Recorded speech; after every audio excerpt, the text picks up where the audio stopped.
Denise says my jacket smells, so she is taking the liberty of washing it for me. I'm sure there's stuff in the pockets. We gotta get that stuff out.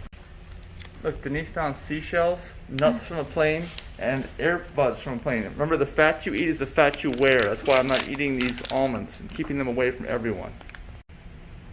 What?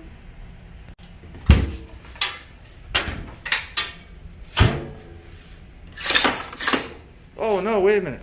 All right, this is our mix, so it's warm, heavy duty. Is that right? Yeah. Cold, heavy duty. Tap cold, heavy duty. And then this one is the cold, normal. There we go. Good to go. Hey, good morning everybody. It is Mike Young, a digitalnomad.net, and yes, I am in a laundromat. Look at that. Doing laundry. It's Tuesday, laundry day. And if you don't know about me, we are doing a series called Tesla RV. Just hashtag Tesla RV in any search engine, not on Facebook, but any search engine, or go to adigitalnomad.net Facebook page or adigitalnomad.net YouTube channel, find out what we're doing. But this subject of this video, and it's Tuesday the 16th of February 2021, is what's going on with the new Tesla Model S and X redesign. Now, we know that they are redesigning everything so that there's a brand new interior, right? Some new battery packs potentially, a few other mechanical changes potentially. The shape looks almost identical except for a new front end.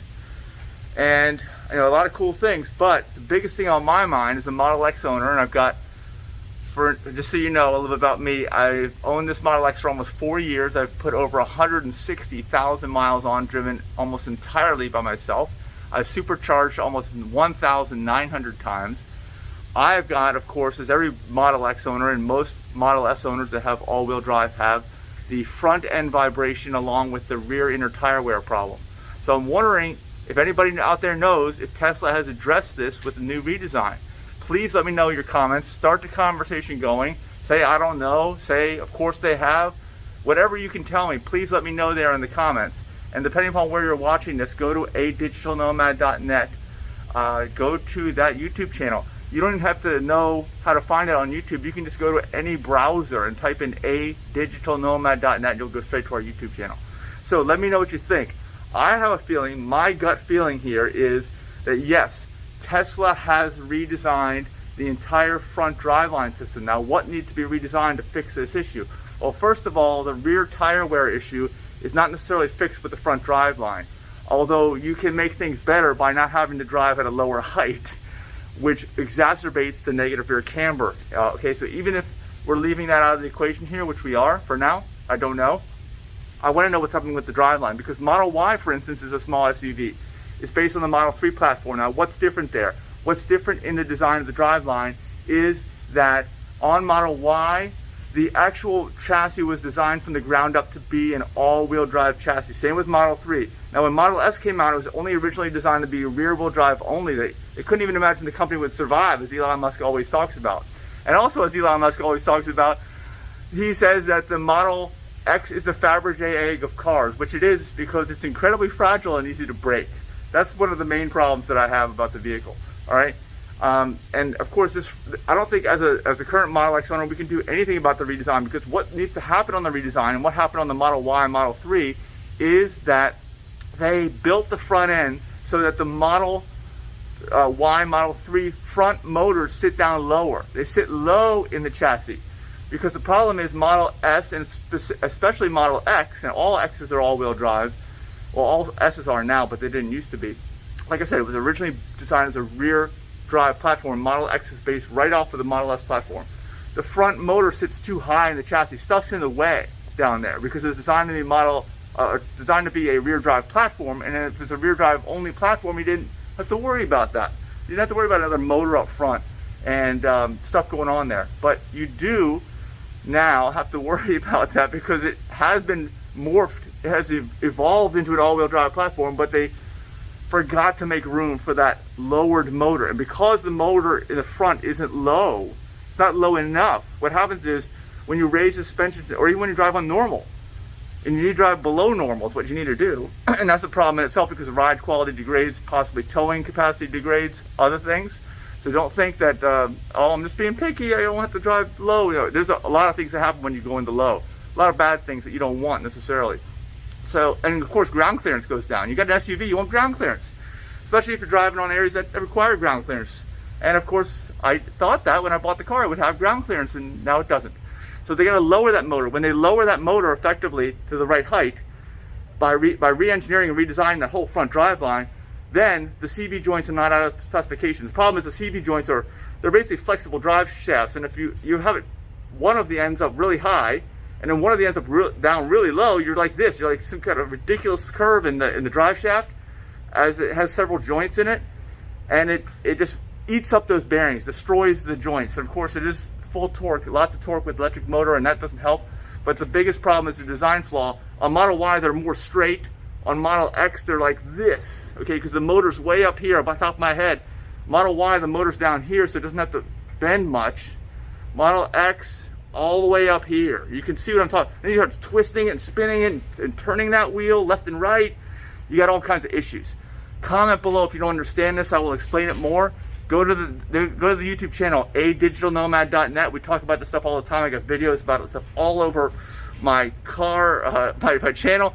All you gotta do is type in Model X driveline vibration, or was it driveline shake, or whatever it is, into any kind of search engine. You'll come up with my videos. I haven't done any videos in a while because the problem hasn't gone away, but I've known about the problem for years now. So has Tesla, so has Elon Musk for that matter. Everybody has known this is going to be an issue before. They just hope that, you know, we get the Model 3 in production, Model Y in production, and then people would forget about this. Then we quietly redesign the Model S and X, and of course improve the design, and then still leave everybody holding the bag, unfortunately, because you got this front end driveline vibration, and you can't use your ride height, and you have a rear inner tire wear issue, which it gets exacerbated because you can't adjust the rear camber. And when you're driving at a lower height, the rear camber, instead of like this, usually it's straight up and down. That's what you want for good tire wear. Instead of getting it a little bit out, it's way out when you go at the lowest position. So anyway, Denise is gone. We're doing laundry day here.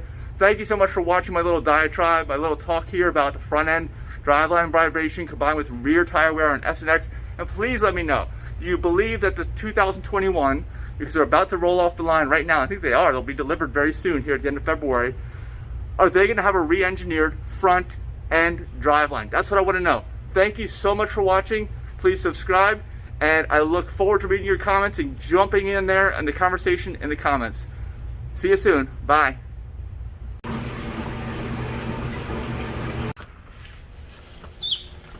That's all our laundry. 3 loads. Right there. Look at all the junk food. Animal product junk food. We don't want that. I do. That's right. Quarters.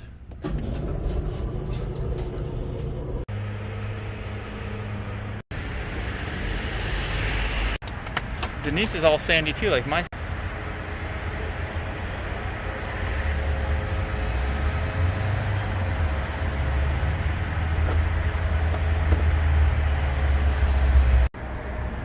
Hey everybody, it's Mike with digitalnomad.net, and we have spared no expense to record this commercial to bring you this amazing new product, the Tesla Key Box. Me and my wife Denise are known car campers. I'm standing in front of my filthy Tesla, which is always dirty. Again, we spared no expense. We're out in the rain in the parking lot, in the Whole Foods parking lot, and I want to explain to you what we've got to you in store for $19.95. The low price of $19.95. It is this probably recycled box, not new, okay? But this is the key to your car camping experience, to making sure that you and your Tesla stay safe. Because if you've been watching my channel, you know that at one point in time, I actually was sleeping in the car and someone just walked up because the mirrors are out, and they just went like that and they got in the car. And that can easily happen, okay? Unless you use the Tesla approved key box. This is the Tesla car camping key box kit. That's what we call it. So I'll lock the door, and the mirrors, they go in. There they go. They go in, right? Okay. Now, in order to remain in the car with the key in the car, because you are the owner, right? You're in the car sleeping, car camping with the air conditioning on, the heat on, whatever it might be. You've got to have a technique. Now this technique is a zero waste technique. We recycle your box. We're going to send you a used box. We'll send you probably not even a brand new roll of aluminum foil. It'll probably be used as well. Whatever we can find out of the dumpster here at Whole Foods. Okay? And what you need to do is get several layers of this, and you can keep it in your box. That's why you have a box. Keep the used aluminum foil so you can keep using it over and over again. And by the way, it's not tin foil, it's aluminum. We don't use tin, it rusts, and it doesn't even work in this method anyway. You gotta have, see, I've got like 1, 2, 3, 4, they're like nesting eggs. You wrap the key, each layer, make sure it's airtight, I guess, and then turn it over and wrap again, so that it's completely encased in aluminum foil. And when it is, then you can basically pull out your car app. And Denise has my phone, so I can't show you right now, because she's actually recording with my phone, because I record all our videos on the phone. And if you can lock your car with your phone, after you've wrapped this up, and by the way, keep it in the box too, so you know where the key is, and you don't lose the key in your car in the middle of the night. That's what you get to it. If you can tap the little lock thing on your app, then your car will lock. And make sure you keep this near your box too, because every once in a while, you won't have enough aluminum foil, or it won't lock. It's raining again. The foil will leak, and the electricity will get out through the air, and your car will unlock randomly in the middle of the night. Like 2:30 in the morning, all of a sudden your car will unlock. The mirrors go in and out, and you need to have this, because all you gotta do is put another layer of aluminum foil. It has to be perfect. Basically, if it's not perfect, your car is gonna unlock, or someone's gonna get in your car. That's the whole idea behind it. So this is our system. For the low price of $19.95, we can give you 3 easy payments if you want. Just send me all the money through digitalnomad.net. We don't even have a PayPal account. There's no way to send me money. It'll be an IOU. Just send me your address. We'll mail out some old boxes and aluminum foil from the dumpster at Whole Foods. Maybe we'll go over there right now. We'll find out what we have. And then you can be safe and secure, and you can car camp like the pros in your dirty Tesla. Make sure it's as dirty as possible. And actually right now, because it's raining, you can't see how truly dirty the car actually is. It looks actually kind of clean, doesn't it? It looks clean. This is like a trick that we use here for car campers. And here, this is my nice wrinkled shirt that I slept in last night. Okay, so you got the whole car camping experience. So make sure to contact us, or just subscribe to our channel, adigitalnomad.net on YouTube. Type in adigitalnomad.net anywhere, and you'll get to learn and watch us use this thing all the time, every day, because we've been on the road for over 100 days now, right? Yep. That's why I'm losing it. I'm totally losing it. They're gonna have to just take me over to the loony bin right now, because look, I'm making these ridiculous commercials for our Tesla car camping key box kit. Okay. Yeah. Oh man, Denise left with the key. I gave her the key. She's got to come back to work. Now I got to close all these doors by hand. Look.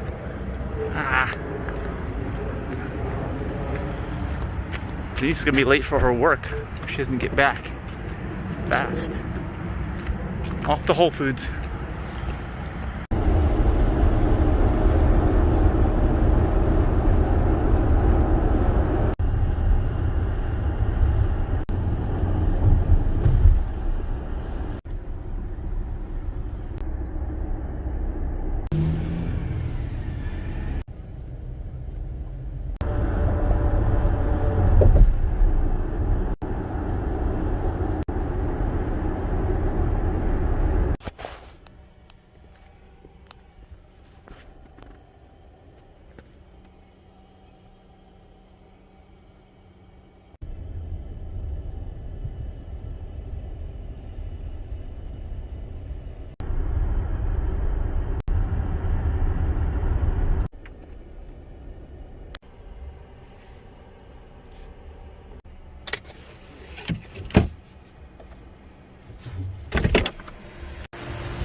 This is supercharge number 1833.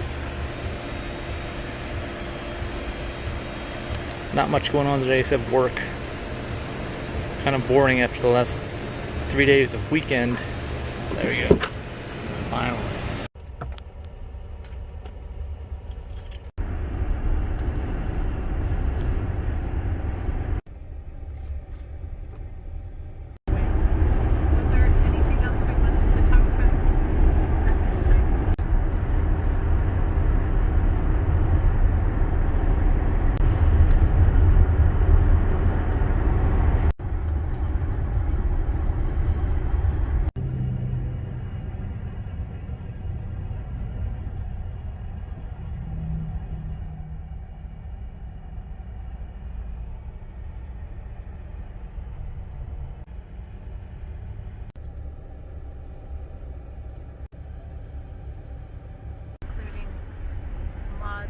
have a trial period.